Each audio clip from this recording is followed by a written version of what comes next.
Hello সবাইকে, কেমন আছেন সবাই?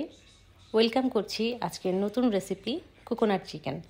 তো চলুন দেখে নেই আমি এটা কিভাবে রান্না করেছি। এখানে আমি ব্রয়লার মুরগি সুন্দরভাবে ধুয়ে তারপর পানি ঝরিয়ে নিয়েছি। এর মধ্যে লবণ, ধনিয়া গুঁড়া, জিরা গুঁড়া, হলুদ গুঁড়া, তারপরে মরিচ গুঁড়া আর 1 টেবিল চামচ পরিমাণ আদা এবং রসুন বাটা আমি একসাথে খুব ভালোভাবে এটা মেখে মেরিনেট করে রাখবো 1 ঘন্টার মতো। 1 ঘন্টা পরে এবার আমি একটা কড়াইতে 1 কাপ পরিমাণ তেল গরম করে নিচ্ছি। এর মধ্যে দিয়ে দিচ্ছি 3টা তেজপাতা, তারপরে 4টি এলাচ, দারচিনি 3-4 টুকরা। এরপর এটাকে একটু হালকা ফ্রাই করে নিয়ে আমি এর মধ্যে দিয়ে দিচ্ছি 1 কাপ পরিমাণ পেঁয়াজ কুচি। পেঁয়াজগুলো আমি খুব ভালোভাবে গোল্ডেন কালার করে ভেজে নিব। পেঁয়াজগুলো ভাজা হয়ে গেলে আমি এবার এর মধ্যে দিয়ে দিচ্ছি পেঁয়াজ বাটা। এখানে আমি ব্যবহার করেছি 3 টেবিল চামচ পরিমাণ পেঁয়াজ বাটা। পেঁয়াজ বাটাগুলো দিয়ে এটাকে আমি খুব ভালোভাবে এটাকে কষায় নিব, যেন পেঁয়াজের যে স্মেল সেটা যেন না থাকে। এবার আমার পেঁয়াজগুলো কষানো হয়ে গেছে, দেখেন তেলটা উপরে যখন চলে আসছে তখন আমি দিয়ে দিচ্ছি আমার মেরিনেট করা চিকেনগুলো দেওয়ার পরে এটাকে আমি খুব ভালোভাবে একটু কষায় নিব।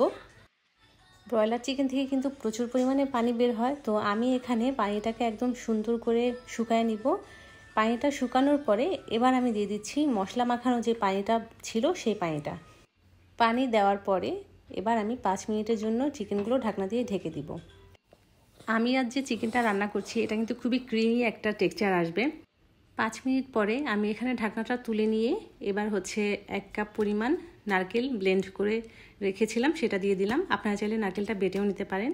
এবার এটাকে আমি খুব ভালোভাবে মিক্সড করে নিব চিকেনের সাথে।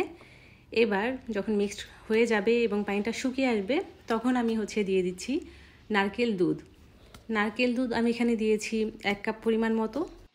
সব কিছু খুব ভালোভাবে আমি চিকেনের সাথে মিক্সড করে নিলাম। এবার দিয়ে দিচ্ছি আমি 1 চামচ পরিমাণ চিনি। যেহেতু আমি কোকোনাট চিকেন রান্না করছি তাই চিনিটা এটার সাথে খুবই ভালো যায়, তো আপনারা দিতে পারেন অথবা চাইলে স্কিপ করতে পারেন। এবার আমি চিকেন রান্নার জন্য দিয়ে দিচ্ছি 2 কাপ পরিমাণ পানিটা দিয়ে একটু নেড়ে আমি ঢাকনা দিয়ে ঢেকে দিব 5 মিনিটের জন্য। ঢাকনাটা তুলে নিয়ে এবার আমি দিয়ে দিচ্ছি কাঁচামরিচ, আর কাঁচামরিচটা একটু চিড়ে নিয়েছি।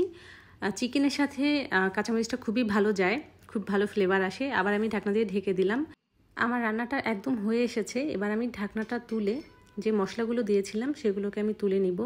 এগুলো তুলে ফেললে কিন্তু সার্ভ করার সময় খুবই সুন্দর লাগে দেখতে। কোকোনাট চিকেন কিন্তু পোলাও, তারপর পরোটা, রুটি, ভাত দিয়ে খেতে খুবই ভালো লাগে।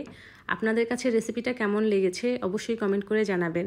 ফেসবুক বা ইউটিউব থেকে দেখে থাকলে লাইক, কমেন্ট, শেয়ার করে দিবেন, সাবস্ক্রাইব করে দিবেন। ভালো থাকবেন। আসসালামু আলাইকুম।